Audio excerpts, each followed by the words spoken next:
नमस्कार।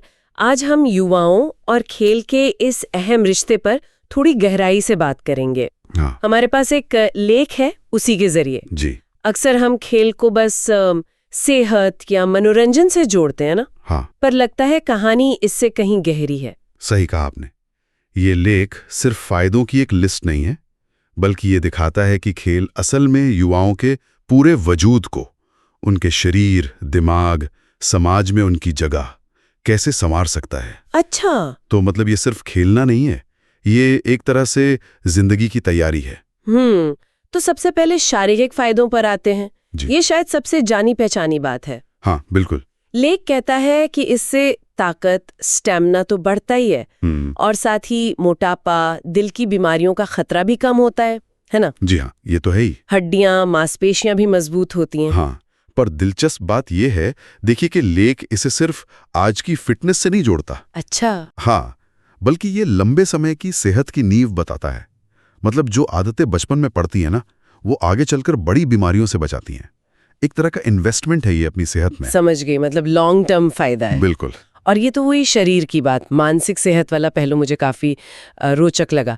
लेख जिक्र करता है कि खेल तनाव और चिंता कम करने में मददगार है। जी। पर ये होता कैसे है? मतलब खेल का दिमाग पर असर, क्या लेख इस पर कुछ कहता है? हाँ, लेख इशारा करता है। देखिए, खेल एक किस्म का मेंटल स्विच ऑफ देता है। Mental switch off. हाँ, जब आप मैदान पर होते हैं तो दिमाग क्या है कि रोजमर्रा की जो परेशानियां हैं उनसे हटकर खेल पर फोकस करता है। सही है। और टीम गेम्स में जो तालमेल बिठाना पड़ता है, रणनीति बनानी पड़ती है, वो दिमाग को एक अलग तरह की कसरत देता है।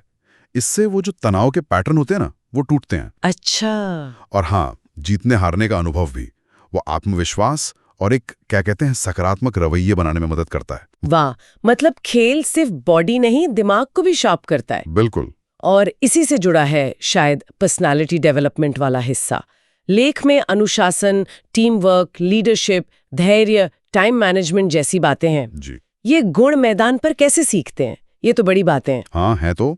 पर ये मैदान पर ना बड़े प्रैक्टिकल तरीके से सीखे जाते हैं। अच्छा। जैसे टीम में सबको साथ लेकर चलना पड़ता है ना? हाँ, हारने हाँ, पर भी हौसला बनाए रखना पड़ता है। ये सब किताबी बातें नहीं है, ये असल जिंदगी के सबक हैं। लेख इस बात पर जोर देता है कि मैदान पर मिली जिम्मेदारियां, जैसे मान लीजिए कैप्टेंसी मिल गई, तो वो लीडरशिप सिखाती हैं। सही बात है। और रोज प्रैक्टिस के लिए टाइम निकालना, वो अपने आप में टाइम मैनेजमेंट और अनुशासन सिखाता है। हाँ, ये तो है। लक्ष्य तय करना और उसके लिए मेहनत करना, ये भी यहीं से आता है।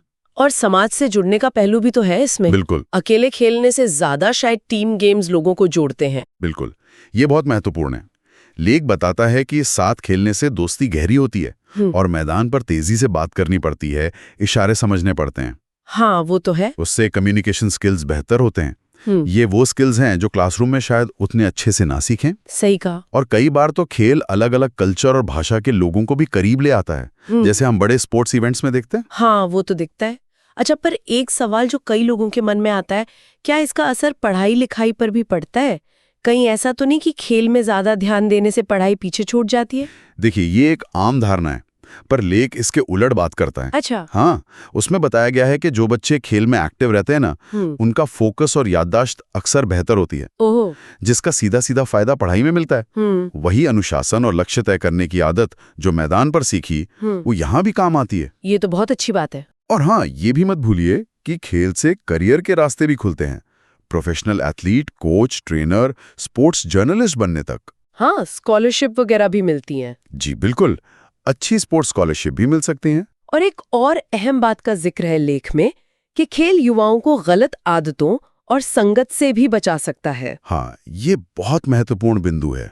ये एक तरह का सुरक्षा कवच है। सुरक्षा कवच? हाँ, जब युवा खेल में व्यस्त रहते हैं, अपनी एनर्जी सही जगह लगाते हैं, तो उनका ध्यान भटकने या फिर नशे जैसी चीजों में पड़ने का खतरा कम हो जाता है। खेल उन्हें एक मकसद देता है, एक रूटीन देता है, उन्हें प्रेरित रखता है। सही है।